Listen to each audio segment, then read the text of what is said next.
কুমড়োটা তুমি কেটে দিলে। আজকে ভাবলাম আমি চানা পনির করব। আগের দিন রাত্রে তো আমি কাবলি ছোলাটাকে ভিজালাম, দুটো সিটি দেওয়া হয়ে গেছে। আচ্ছা বাবা থাক, কালকে নয় কুমড়োটা করবো। তাহলে চানা পনিরটা করি। এটাকে আমি ভেজে নুন জলে ভিজিয়ে রাখলাম।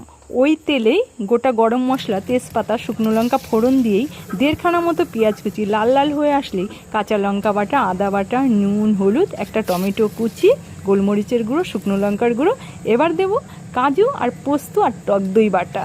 ভালো করে নেড়ে চেড়ে দিয়ে দিচ্ছি সেদ্ধ করা কাবলি ছোলা। ভালো করে কষিয়ে দিয়ে দেবো জল, গরম মশলার গুঁড়ো। এবার দিয়ে দিচ্ছি পনির, চামচ মতো ঘি। শুধু ভিডিওতে ফলো রাখবে। চানা পনির তো তবেই রেস্টুরেন্টের মতো খাবে। কর্তামশাই যে কুমড়োটা তুললো কিন্তু আমার ফুল গাছের গোড়ার থেকেই সবজির খোসা ফেলি তার মধ্যে থেকে চারা বেরোয়। দিয়ে দিচ্ছি বাটার আর ধনে পাতা, দিলেই কিন্তু আমার চানা রেডি। লাগলে লাইক আর সাবস্ক্রাইব করো।